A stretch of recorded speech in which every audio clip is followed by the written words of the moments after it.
So if you have a daydream of achievement or success or a business or something, a magnificent house, a relationship, and you've had it for years, that's not a daydream. That's your deep subconscious mind knocking on the door of your potential, telling you to get up and start acting.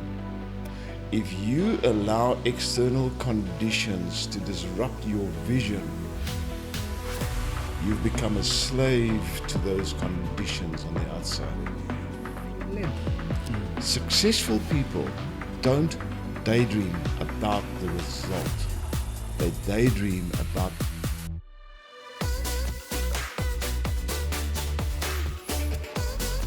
Welcome to another edition of Mindset Profits. I hope you're getting off to a good start to the year. This is going to be a masterclass on visualization. The good, the bad, and the ugly. Why visualization works so well for some people and why it's keeping some people stuck. I bet you have not heard some of the stuff that's going to come here. And for me to do this, well, I knew I had to find the one man who can go deep on this. So, Coach, welcome. Thank you for having me, and welcome all the viewers. So when I talk about you, I always say there's levels to these things. There's coaches, there's those that train the coaches, and there's those that train the coaches that train the coaches, and that's you. Yeah, I think,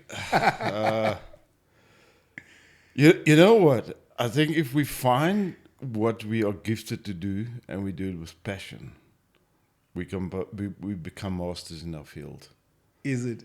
You know, it's a simple thing for me. I've been blessed. I've found what I'm good at, what I enjoy, and now it doesn't feel like work. It's what you do. This doesn't feel like work. Does it? You're loving every second of it. It is fun. So the moment you find that sweet spot, it's tough to fail.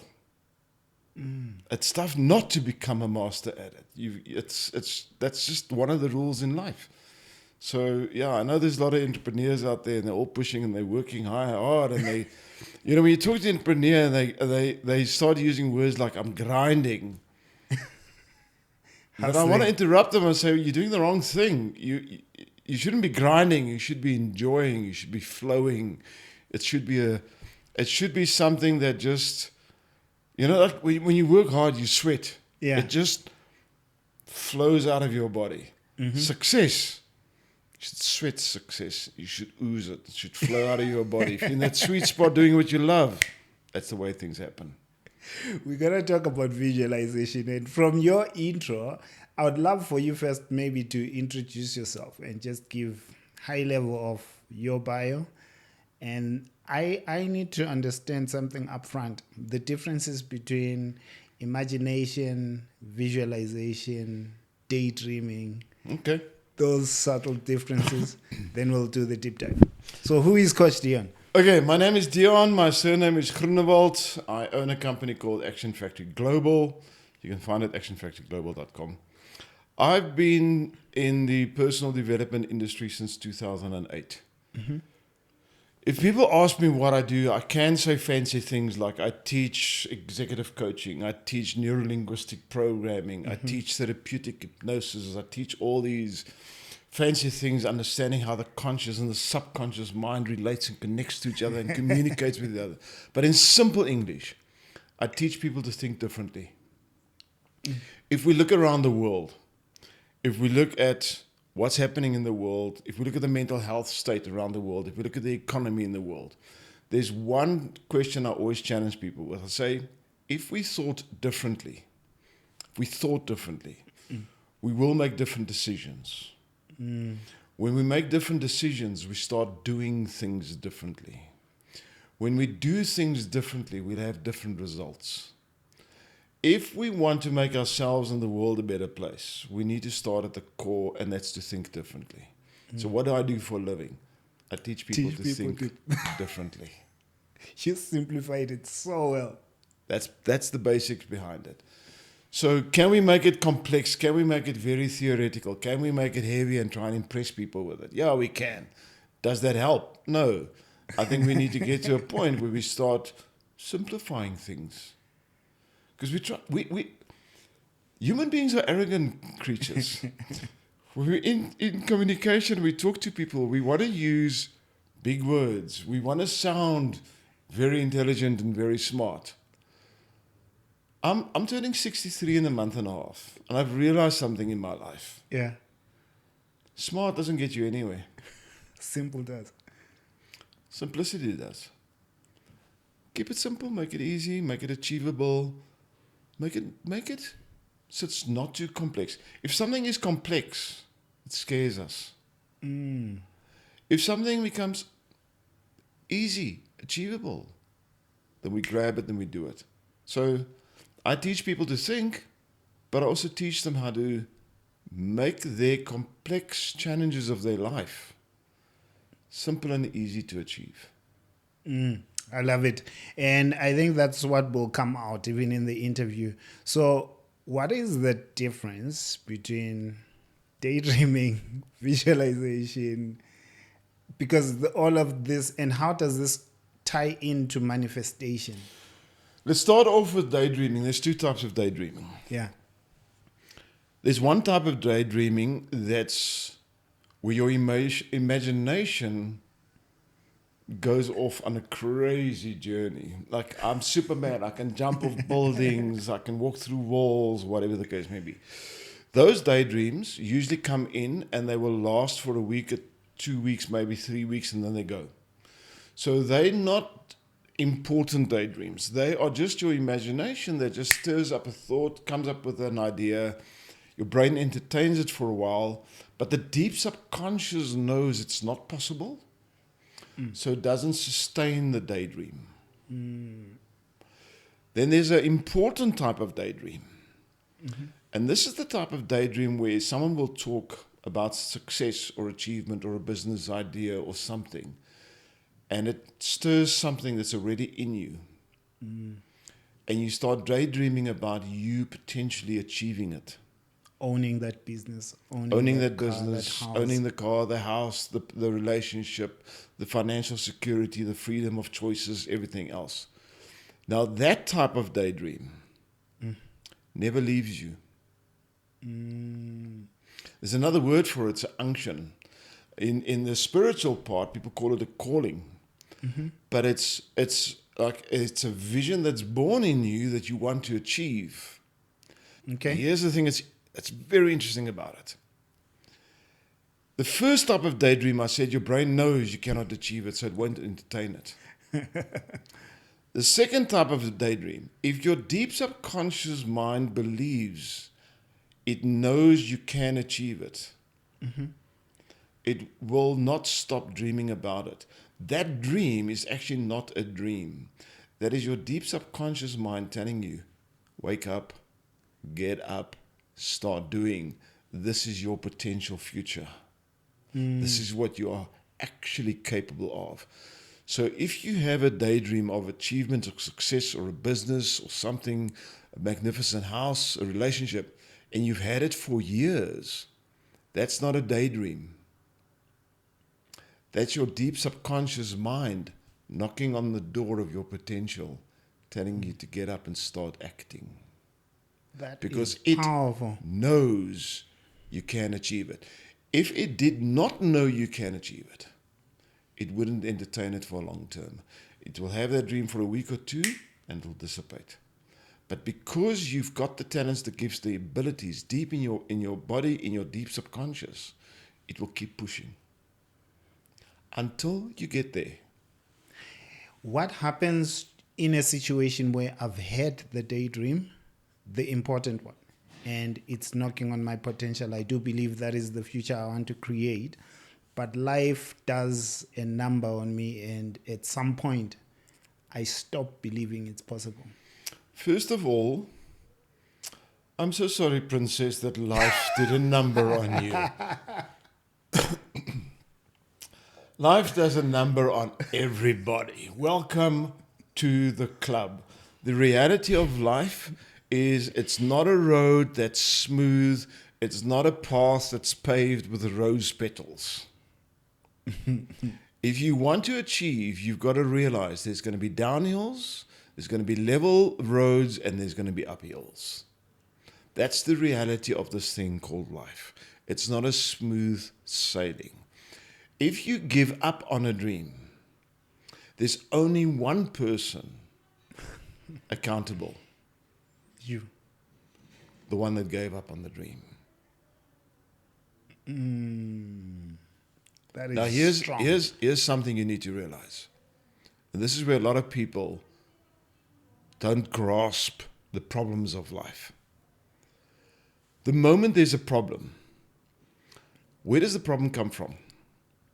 From inside of you, or does it come from the outside of you? What kind of problem? The hiccups of life. Economy crashes.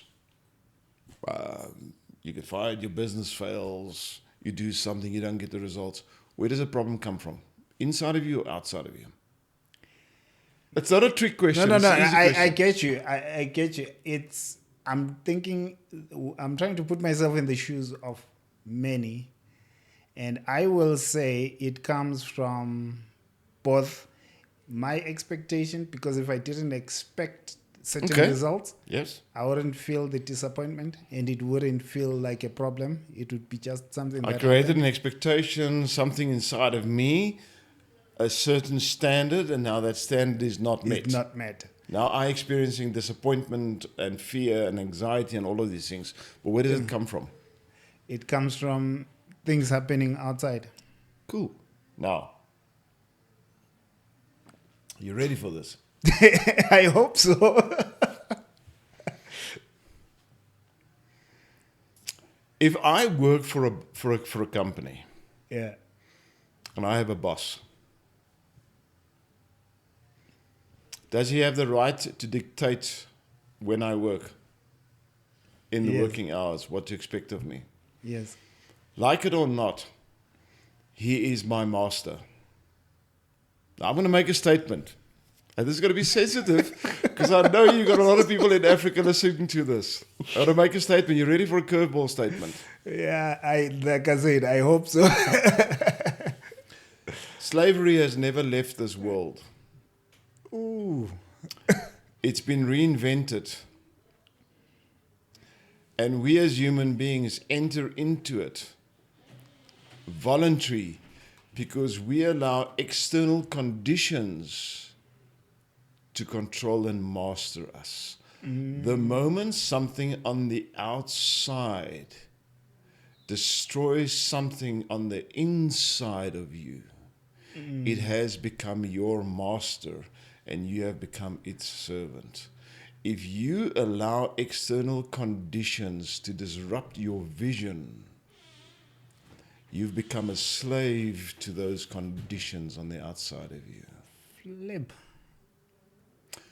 True freedom is to know that things happen, but even when they happen, I've got the freedom of altering my behavior, doing things differently, making different decisions to get different results.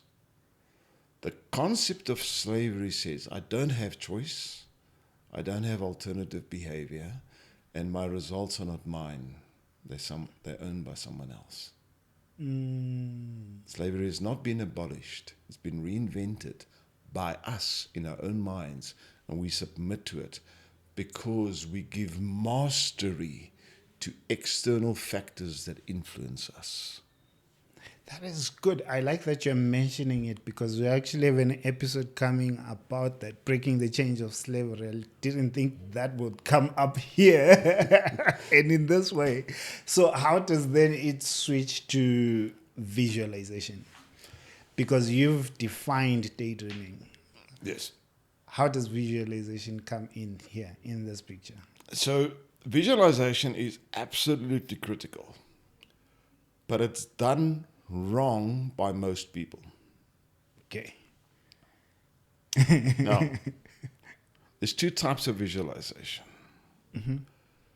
So I'm gonna tell a little story.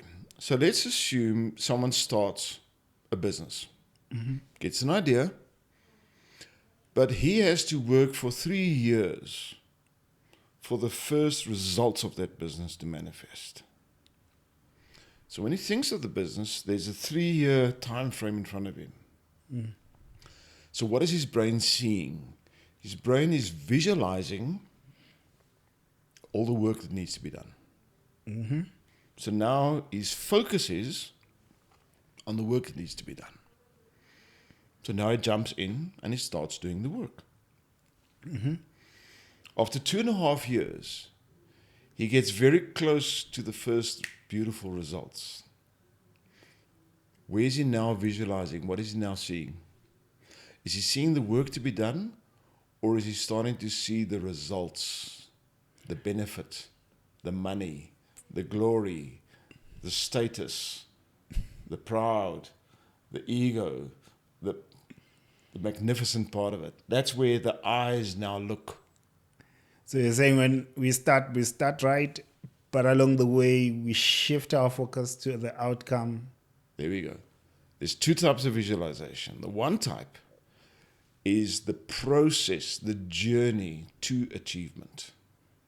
The second type of visualization is the result of the achievement. Now, a lot of people do vision boards and they do visualization practices. And what they do is they say, put on your vision board the house you want, the car you want, the dream, everything else. In other words, the result. Yeah. Now, here's a secret. And the audience need to listen to this, because this is a differentiating factor why a huge amount of people never make it. And if you get this part, your life will change. So this is why visualization doesn't work for many people. This is the key. This is a gold key. Your subconscious brain, there's a couple of things about your subconscious. Now, subconscious brain is big. It makes 95% of all your decisions. If you go to Checkers to go buy bread and milk, very often you go to Checkers, you decide consciously, I'm going to go buy bread and milk, and you get home, you open all the shopping bags, there's no bread and milk.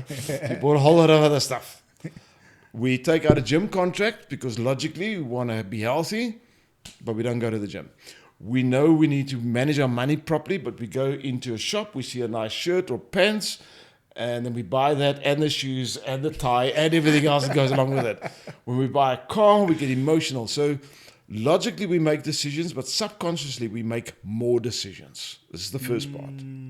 Now, a couple of things. Number one, time is only a conscious concept, not a subconscious concept. Time does not exist in your deep subconscious.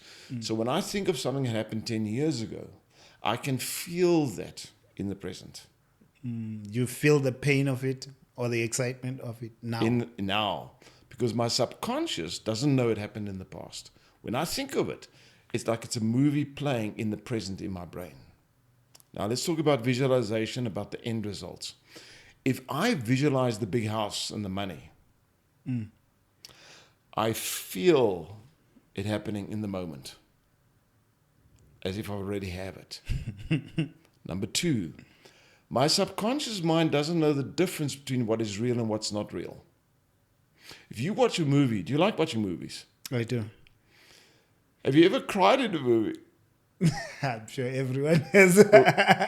Now hold on. When you cried in the movie, was it an actor that was dying? You knew it was the actor. Logically, conscious brain knew that's an actor.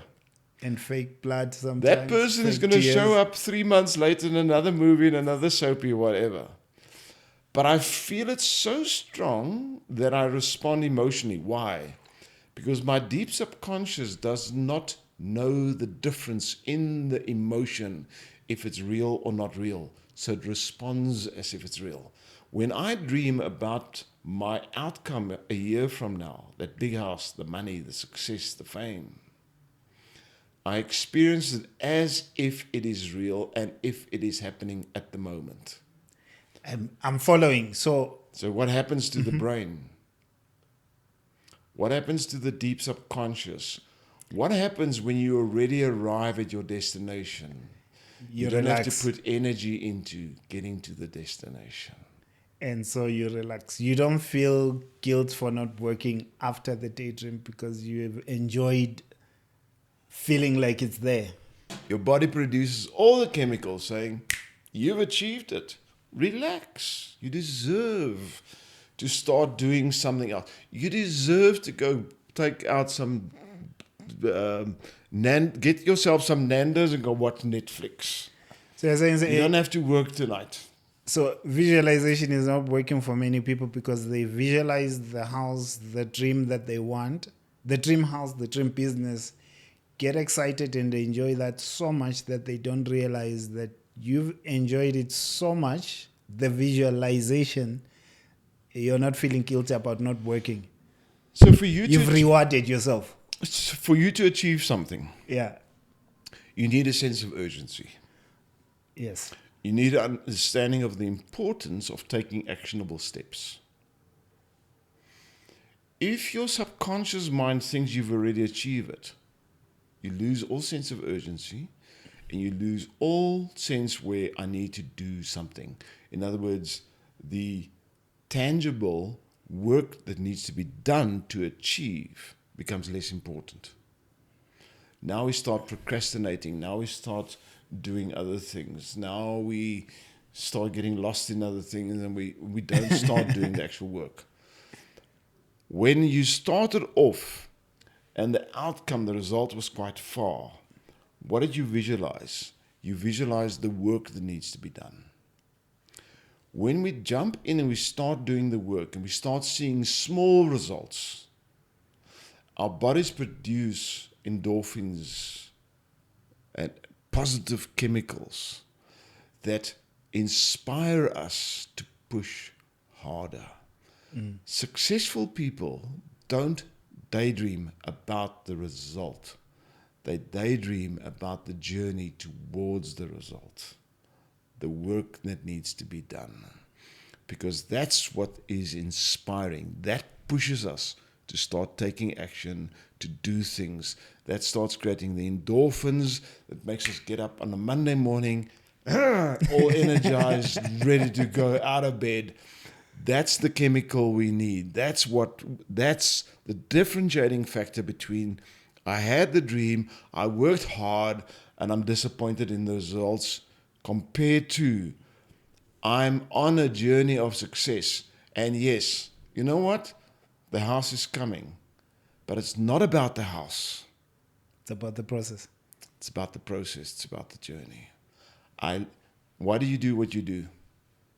Why do you do what you do? The podcast and the coaching. Why do you do it? At first, it was to make a living. But as it started to work, as I started to see the results, as I started to see the impact in some of the lives that got saved along the way, and testimonials of people coming and saying, goodness, that 1 week boot camp that we did with you, look at what we've managed to do since then. It started to shift, and I feel like it's a calling, because I want an Africa that's prosperous now. You fell in love with the process. Not the result. The results have become a byproduct. You know the results are going to come. Yeah. You don't have to focus on the results. You fell in love with the process. I did. I enjoy doing what I do. Now here's the secret. When you fall in love with the process, where do you look? You look at the process. So what are you visualizing? The process.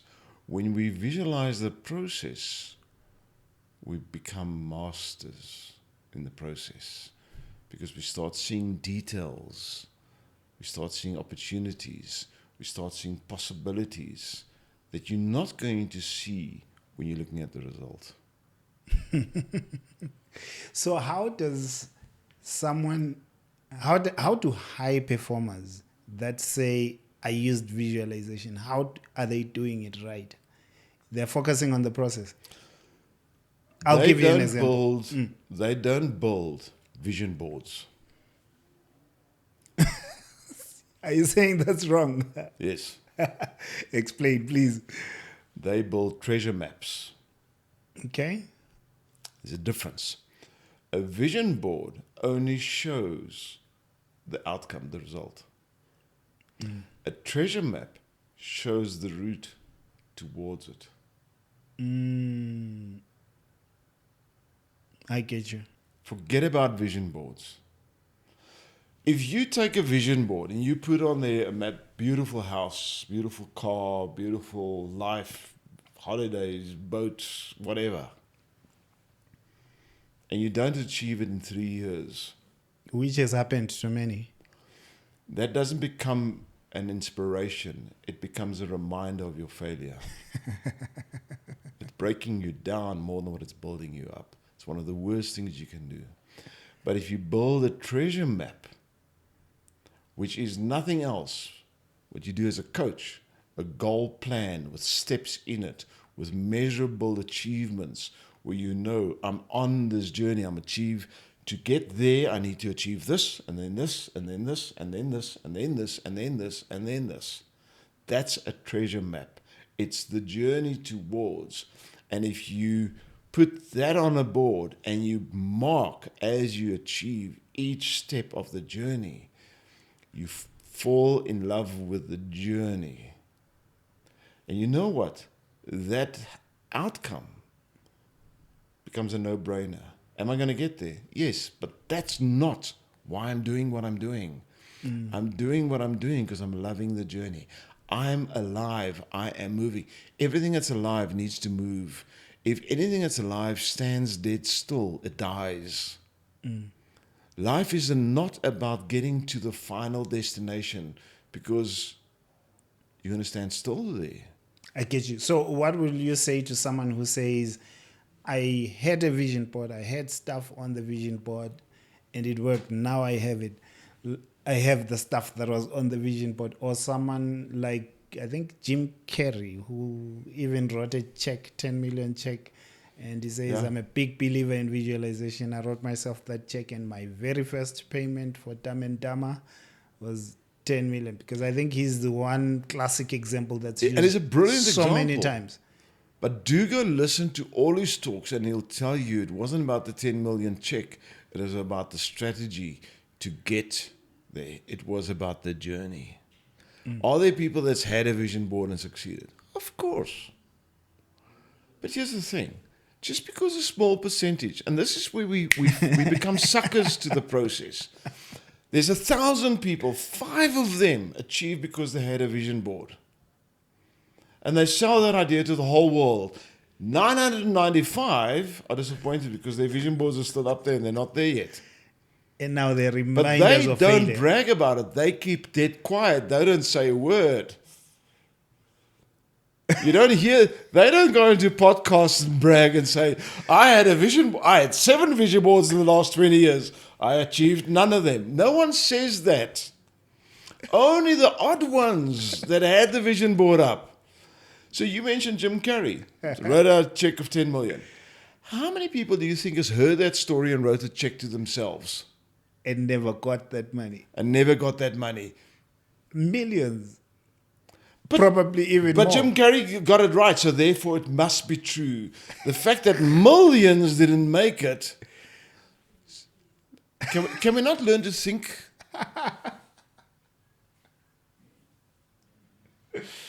That's a motivational story.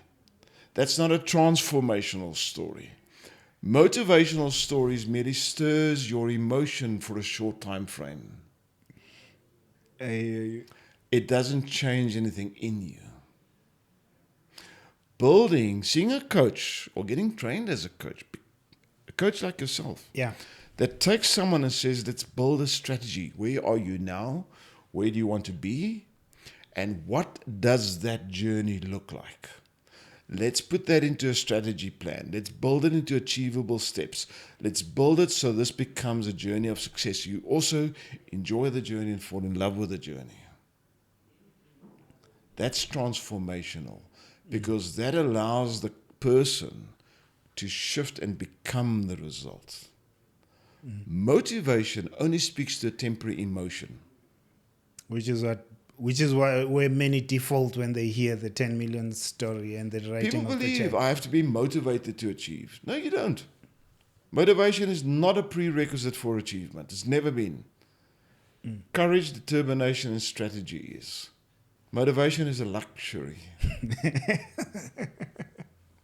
What would you have to say to someone who has a vision board right now? Take it off. Take it down. Take it down and make it a strategy plan. Make it a. I don't know if when you were kids, we used to play these games where we would go into the field and then we'll hide something for our friends. And then we used to draw a map with clues. You got to go there first, and there's a clue. And then you go to that one, and there's a clue, and then there's a clue, and then you go there, and there's a clue. That's called a treasure map. That's a strategy plan. I start here, but for me to get to the final point, I need to do A, B, C, D, E, F. Make your vision board that journey. Let it look like a road, a journey you're on, and put markers on it. So your first step, I need to do my business plan. Second step, I need to get my computer, my technical stuff ready. Third step is this. Fourth step is that. Fifth step is that. Sixth step is that. Put a picture on that treasure map of what that final result looks like on each step. But when you get there, over that final result, put a big smiley face. So 6 months down the road, if you got 20 steps on that thing and you look at it, you're going to see 7 of them have got smiley faces. See, now you don't need motivation, because now you look at your own results and that gives you courage to continue on the journey. I hear you. All right, so you do it in your business. You realize that with your podcast, this conversation. Yeah. When you started, you looked at the initial results. I did. Did that inspire you to put in more effort and grow it even further? Actually, at first it didn't. Discouraged me because when we were starting, it was performing terribly. But then when the results started coming, what happened? I think it affirmed that we were on the right path. And all this work we were putting in to make changes and improvements were the right kind of changes. And then we just doubled down. So question, why did you not stop when you saw the bad results in the beginning? The biggest answer would be coaching on my side, talking to other people who've worked the journey, and then learning that it's mastery doesn't happen because you stop. Mastery doesn't happen because you started. Mastery happens because you're learning along the way. You're embracing what the process looks like and what it just needs out of you. So you looked at the process, you looked at the journey. Without you realizing it, you just explained what I've just been speaking about. Coach. Can I ask you another second question on that? Yeah. At one stage, you had a target how many subscribers you want, right? Mm-hmm. Has that target changed? Actually, there were 2. There was a milestone one where I wanted to be in 2 years. We are way above that. And now we've just had to revise the targets because we realized we had, underestimated ourselves. So it has changed. So here's my question. Yeah. If your vision board had that first milestone on it, I would have had to delete it a while back. would that vision board have served you?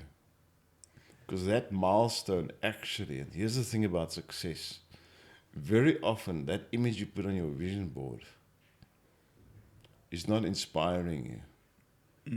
It's too mediocre. Your initial target was mediocre compared to the full potential you have. A final goal. Let me explain something, and the viewers, again, one of these things that they need to always hear. No human being has got a true understanding of their full potential. No human being has a true understanding. You do not know what you are actually capable of achieving. True. You can see a little bit of it, but as we develop in life, we realize, okay, wait, there's another level, there's another level, there's another level. So the moment I do a vision board and I put a final goal on there, am I not limiting myself? You are, and probably you won't realize it. And that's the reason why I actually say when you use that acronym SMART goal, there's the one word that I always have the problem with, achievable, Yeah. because your definition of achievable always changes depending on your state at any point in time and depending on your knowledge of what's possible. Yeah. What you believe is achievable now, if someone comes in who's done 10, 20 times more than you and just shows you what they did, your definition of what is achievable changes immediately. Immediate, absolutely. And we learn. I mean, life is a magnificent journey. But there's another element I want to bring in. Why a lot of people don't achieve success. If you decide, and I talk about this a lot, and this is a critical thing as well. If you decide, for example, let's say climbing Kilimanjaro. Have you ever climbed Mount Kilimanjaro? No, I was supposed to last year, but I was told. Have you considered it? Yeah, Okay. it was a last year thing. I guess it's coming. So if you talk to people that's climbed the mountain, the average person, from the day they think about climbing Mount Kilimanjaro to them actually being on the mountain, that time frame is roughly 3 years for the average person. Yeah. All right. Do you know how long people spend on top of the mountain when they do climb it? That last moment when you're standing on top and you're waving your flag and you're like, I made it to the top. Do you know how long they spend on there? No. 2 minutes. And then you have to get out. Then you got to go down. Now imagine a life built For a 2-minute hike. for a 2-minute high over a 3-year period. What? What should be? How do people achieve it? It is about the entire journey from making the decision, getting the equipment, training for it, eventually getting your tickets to fly there, getting to the base camp. The fullness of the journey should become the passion. If it's only the 2 minutes at the top, the anxiety, the stress, the hard work doesn't become worth it. I get you. A lot of people give up because they look at the hard work, they look at the failures, they look at them bumping their toes, they're looking at the pain. Anything in life. If you talk to an athlete, someone that runs often, are you a runner? I started recently. You started recently? Yeah, but I got back into it now. If you talk to people that run on a regular basis, and when I'm talking regular basis, I mean almost every day, I love asking them this question. If you go away on a holiday, do you pack your running shoes? They do. Absolutely they do. Talk to a non-runner. Awesome. If you go on holiday, you pack your running shoes. No, not at all. Why does a runner pack their running shoes? Because they see running as pleasure. Why does a non-runner not pack their running shoes? Because they see running as pain. If you look at what you do in life, and we touched on this right at the beginning, you love what you do and I love what we do. Yeah. So we put in a lot of energy, we put in a lot of effort, we focus on the process, we focus on the detail, we work harder than anybody else in our industry that we are competing with. That's why we are winning. It's because we love the process of what we do. It's the same as a runner that loves the running. They don't see it as pain, they see it as pleasure. If you want to climb Mount Kilimanjaro, you've got to see the entire process from where you make the decision to being to the top of the mountain. All of it must be pleasure. If you want to succeed in a business, the heartaches, the disappointments, the financial risks, the anxiety, the extreme effort and energy you got to put in, all of that, you got to see as pleasure. Exciting challenge. You got to love it. If you don't love it, you're not going to put in that extra bit. The difference between someone that succeeds and someone that's mediocre is a little small percentage. It's that final extra. All of us have got 24 hours. Most of us can put in so much work in a day. So what makes the difference between mediocrity and extreme success? A little bit of extra we put in a day. And we only put in that little bit of extra if we love what we do. And the important levels in the process are enjoyable and not pain to us. If you see it as pain, every part of you is going to come up with the excuse why not to do it. And the moment something negative happens, you're going to make it a storm in a teacup. If you take someone that's not a runner and you force them to run from one street light to the next street light, they'll moan before they have to start running. And by the time they get to the first street light, this is horrible, I bumped my foot. They'll tell you everything that's gone pain wrong. everywhere. They'll be in pain, everything's going to be wrong. But if you speak to someone that loves it, they'll feel the pain. But still carry on. But their eyes will be on the pleasure of the process, what it brings them. It clears my mind. I feel amazing. I can breathe. I'm losing weight. I'm energized. It's like meditation for my soul. So if I'm looking at visualization in this context, there will be the vision part, the amazing dream of what I want, and someone focuses so much on that and not look at the process to get there. When the process becomes their reality, they see all the pain involved, and then they quit. Last point on vision boards. What is success? Achieving the ideal that you're envisioning. People get confused in the symbol of the ideal and the actual ideal. That house, it's not an ideal. It's a symbol of the ideal. That car, that's not an ideal. It's a symbol. It's a piece of metal. It's a symbol. But your brain gets so attached to the symbol, it doesn't understand the meaning of it anymore. What does the house represent? Freedom, comfort, safety, security, stability. What does the car represent? Ease of travel, quality. And for some status. For some status. It does. Which is, so for me, I look at, I giggle. I'm very successful. I've got a global company. Yeah. So let's go to a car. How old do you think my car is? But checks those things. But in the way you asked, I would probably say 8 years. So I've got one car that's a little bit newer than that. But my favorite car that I drive, my favorite car, the one I actually came here with, how old do you think it is? I didn't see the one you used. Is it older than the 8 years? It's a 2003 model. Bought in 2003. Just after. My car's over 20 years old. Been paid for a long time ago.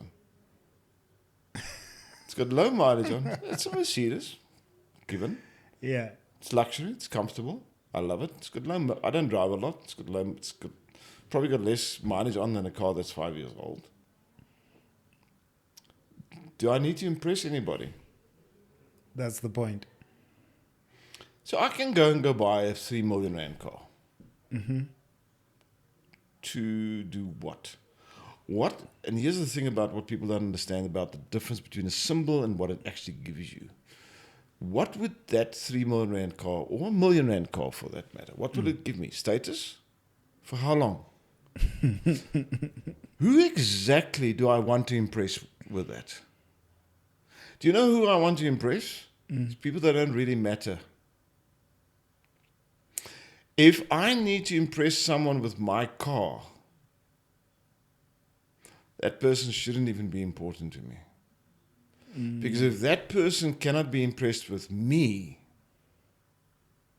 why am I spending time with that person? What am I doing in their presence? We buy things we don't need to impress people we don't even like. So yes, I have got a newer car. My wife drives it most of the time because it's safer, it's more secure, and that's fine. But it's also been paid for. I don't have fancy. That's the one thing. And I look at a lot of entrepreneurs. You go to their house, they live in a house that's worth 1.5 million rand. And you look in the driveway, and there's 2 cars. And if you look at the pricing of those cars, you see these cars combined is 2 million rand. And he's paying the bank on both of these cars. And I'm going, you're not an entrepreneur, you're a financial idiot. I didn't think you'd go that far. Seriously. Because you're now investing in things to impress other people. Your ego has become your master. You're a slave to your own ego. A lot of entrepreneurs fail because they worship the symbols of the results of the success instead of realizing that a true entrepreneur is someone that loves the process. Why does a guy like Richard Branson still work? They enjoy what they do. I go into my banking app, I can see how much money I have. I don't think he can, at any stage, go onto an app and know exactly how. I think that app is changing too fast for his eyes to follow. But on a Monday morning, he wakes up and he works. Does he have to impress anybody? No. He's not interested in impressing anybody. He loves the process. You want to be a successful entrepreneur? Find a process that you can fall in love with. Success is not something you chase. Success becomes a result of a love affair with a process. Yeah. Thank you for this one. I promised people at the beginning we would look at the good, the bad, the ugly. We've done the good, we've done the bad, but the ugly side of visualization. I think you mentioned it in passing, where you can visualize something bad or negative, and your mind doesn't know that it's not happening now, to the point of crippling yourself. So are there people who are using visualization to destroy their lives and they are not aware? If you visualize something that is not achievable and is not in a realistic time frame. So one of the goals, even if you build a treasure map, never build it too far into your future. If I ask you, can you visualize what's going to happen 5 years from now in your life? No. It becomes an unreal time frame. Yeah. 6 months Could try. becomes more real. You shouldn't visualize. You should have a long-term vision, but you don't visualize process too far ahead, because then the volume of information. If I try and visualize the process over the next 5 years, that volume of data becomes too much for my brain. And my brain gets scared of that volume of data and it wants to run away. So even if you visualize, don't visualize too big, too far. Don't overload the brain. You mentioned something earlier, you spoke about SMART goals. Yeah. Simple, measurable, achievable. Whatever you put on a vision, it's got to be achievable. It's got to be realistic. It's got to be within a proper realistic time frame. If it's outside of that, it becomes scary.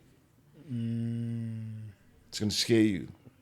And the brain takes the path of least resistance. If it scares you, it's going to find a safe space. You're not going to go forward. What tools do you have for someone who will listen to this and say, I want to look for you?